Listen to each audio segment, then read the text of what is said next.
CBS 4's Riel Creighton is live on that scene. Riel, what do you know this morning? Lauren and Eugene, we're still working to get a lot of information for you. Details are still very limited for you, but this is at Northwest 36th Street and State Road 7 in Lauderdale Lakes. We've watched what you said, what you talked about is a very large police presence out here, at least over a dozen officers focusing their investigation, or they seem to be focused on this area over here where you can see a group of people gathered. Police providing little information, but according to witnesses, this is where overnight at a nightclub, that is a nightclub, a woman, they say, was shot in the head outside of the club. A woman telling us that her husband called her from inside the building saying that police are not letting anyone out after that shooting happened. The victim, who at this point has not been identified, was rushed to the hospital. We watched this morning as people seem to be stepping in and out of this door. We've seen people being interviewed by police, but again, we're still working to get more information on exactly what happened here. But again, according to witnesses, they're saying that there was a shooting that happened right outside of this club. As soon as we get more, we will pass it along to you this morning. For now, we're live in Lauderdale Lakes. Riel Creighton, CBS 4 this morning. Lauren and Eugene, the house is extremely charred right now after that fire sparked sometime overnight in the hours right after Christmas. The homeowner tells us the house is vacant. She hasn't lived here because she's been displaced since the hurricane. I want to show you the video because it's very dark out here right now that shows you when those flames were going. The flames shooting into the sky out of the home as firefighters were working to put it out overnight. A short time later, it did start to rain, and that may have helped firefighters extinguish the fire. Meantime, as I said earlier, we did talk to the homeowner who tells us that she has no idea how this started because there's currently no power in the house. And again, she's been out of it since the hurricane. They have not given me any indication as to what caused the fire, how it started, where it started, or anything like that. I was just called by my sister who said, "Come quick, your house is on fire." A very desperate situation for this woman, especially right around Christmas. There is some speculation from neighbors. Of course, there's no official cause of the start of this fire, but neighbors telling us that there were some children that were shooting off fireworks in the back. They believe that's what may have sparked it. At this point, it's unclear if the house is a total loss. We're live in Miami Gardens. Riel Creighton, CBS 4 this morning. Eugene and Lauren, this is a veteran officer, 70-year-old Lieutenant Gary King, a former City of Miami police officer, retired Miami-Dade police officer, currently works for the City of Doral. Police say that shooting happening as he was returning home with his family. I want you to take a look at the video as this scene was unfolding earlier. Investigators say King, off duty at the time, shot in the arm once during an armed robbery, and it's possible that he was being followed and was indeed followed home at the time. After firing, the suspects then stole his gun and took off.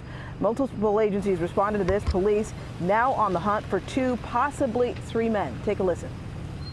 In a red 4-door car, Toyota, either a Corolla or a Camry.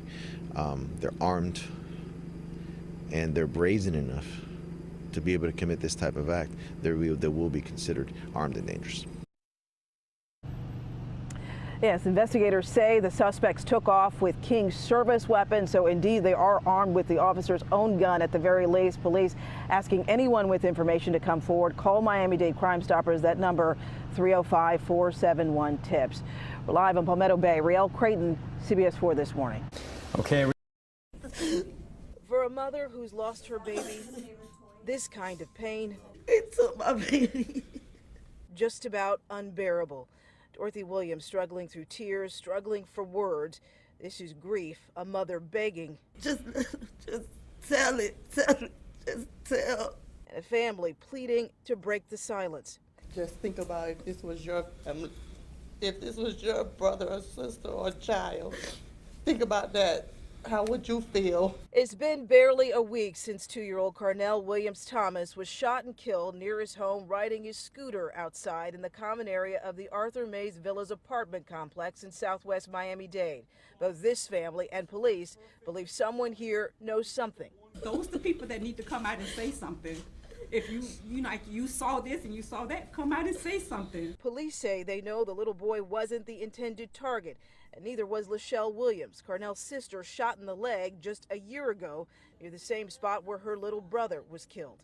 They trying to kill other people and they shooting my babies. Give them answers to their questions. As chaplains came to pray with his family over this toddler, a baby who loved Paw Patrol, loved to be outside, and woke up smiling every morning. His mother still clutching the bear she says they gave her in the trauma center at the hospital. They give you this belt and tell you to hold on to it like you hold on to your child. And I ain't let go since. I can't let go. Please say something.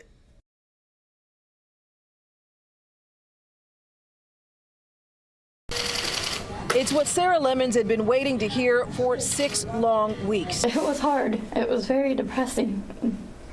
She can finally take her baby home. It makes me so happy that my baby's here with me and I can hold him and cuddle him and not be planning his funeral. This mother's still emotional thinking about all of the rejection that she's endured. 4 hospitals that all denied her son Calvin life-saving surgery. She never gave up. If they can operate on other babies, why not Calvin? Why not give him a chance? Calvin was born with an extremely rare heart condition, the left side severely underdeveloped. Doctors say it essentially means he had half a heart. His case even more complicated because he also had defective veins in his heart and had suffered a stroke. Lemons took her fight for her son to social media, where someone told her to contact Nicholas Children's Hospital. Enter Dr. Redmond Burke.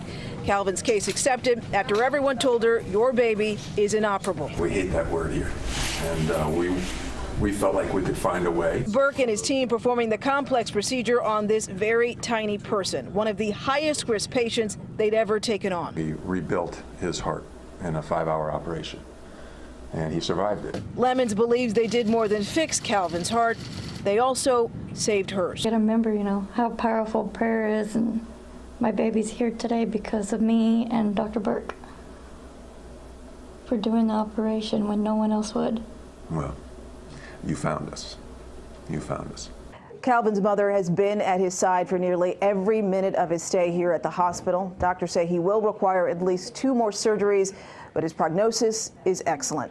At Nicholas Children's Hospital, Rielle Creighton, CBS 4 News.